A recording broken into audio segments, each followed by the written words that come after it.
Actually, no. So you started rapping. Let's get into that. So before you were hosting, you also do comedy, you do poetry, you said, you create and record music, and you were a rapper. So when did you start rapping and creating rap?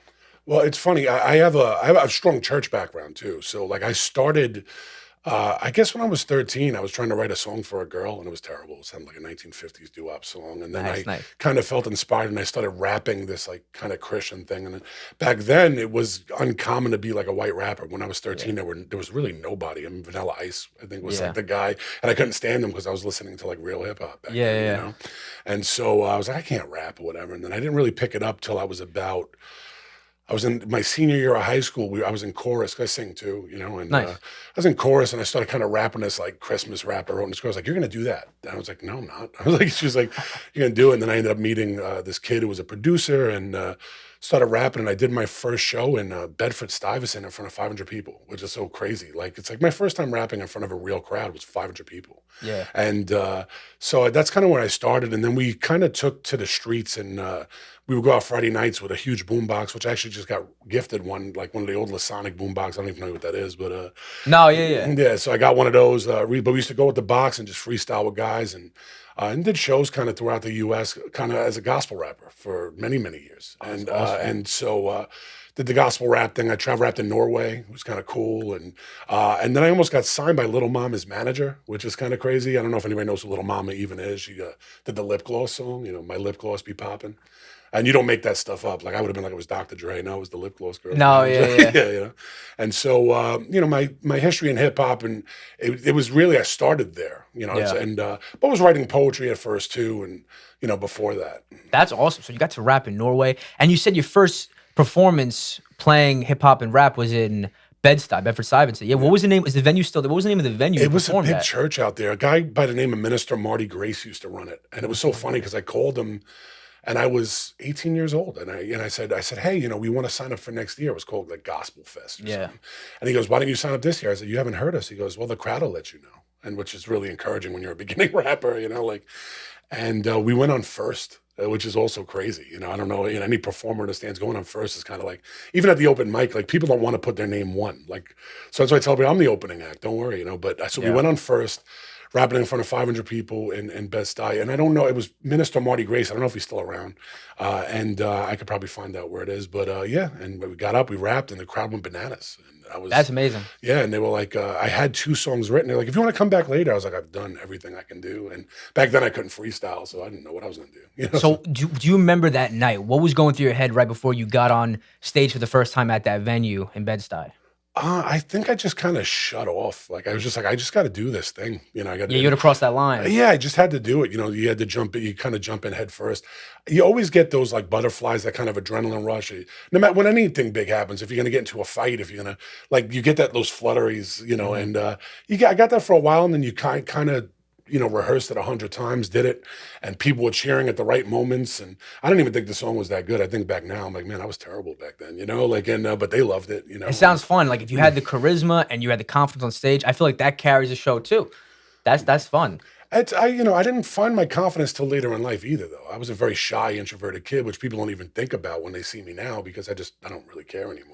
Yeah. You be yourself now. You know, you have that confidence, but I wasn't always there. So that was kind of the beginning of me kind of finding myself and letting myself loose a little bit, and it was well accepted. You know, Yeah. it wasn't until I was probably about 17 or 18 that someone told me I even had talent. I knew I was even talented. Like Yeah. I wrote some poetry and I gave it to this pastor, and he was like, "You're a talented young man." I said, "I am." I thought everybody wrote poetry. Like I didn't know anything. That's awesome. So, but you said even before that first performance, you had a choral background. You and you perform at church. So that first time, Mhm. that performance in Bed-Stuy, that wasn't the first time you were on stage. You started before that. Well, it's a different kind of dynamic when I sang in like the worship team, the youth group, Gotcha. and things like that. So it's a different dynamic because when you're on a worship team, you're performing for what you consider an audience of one. Really, you're performing your ideas. I'm singing for God and to God. I'm not thinking about being flashy and performing Hmm. for a group. The first time I performed, I was 18, but I didn't think of it as performance. Even now, I'm a little shy with my singing voice because I got to got to change the dynamic of a performing singer, not someone doing something out of an act of worship or singing to someone that I feel is bigger than even me, you know, or Yeah. bigger than, you know, there are people bigger than me, believe it or not. You Yeah. know, like, and so now it's, you know, kind of transition, but that's why it was a different kind of shift, you Yeah. know. I led the worship team in my school too. I went to a Christian school on Staten Island that's no longer here. But so I started with the singing, but I didn't think of myself as a singer. I just thought of myself as a worship leader. I never kind of put the two together to, you know, if that makes sense. No, I know what you're saying, 100%. So then even that took you to Norway. Once you start performing, what was that like? You got to tour around Europe, or where did you get No, to go? I got to go to Norway. You know, I was rapping for a while, and I rapped within the states. I rapped in Florida a few times, and you know, was in California for a little bit. You know, for like a week, and in Texas, and on the end of so I, you know, this, believe it or not, like a missions team that kind of knew what I did. I was on that team. It was called the Timothy Project. One of my mentors ran it, Pastor Lenny Weston. You know, may he rest in peace. One of the most influential people in my life, actually, and. I went with him. We went out to we went to Norway together, and it was a crazy thing because you think, okay, I'm going to this foreign place. I've never been outside of the United States unless you count like the United Nations. Like I stepped off the soil, you know. And so here I am in Norway, and I would get up and rap, and you'd think I was a celebrity because like the crowds. I was in Oslo, which looks like the village, but like the streets are made of cobblestone, like crazy.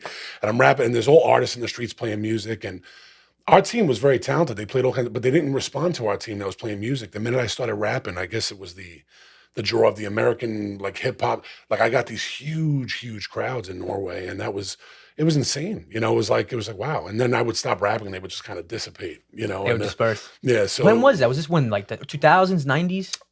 it was 2000 because I know. I mean, I hate to remember. I was supposed to go the year after, and then 9/11 happened. You know, and Mm. so it was probably around two. It was the summer of 2000. Yeah. Yeah, I got you. And that first gig in Bed-Stuy, when was that? In the 90s?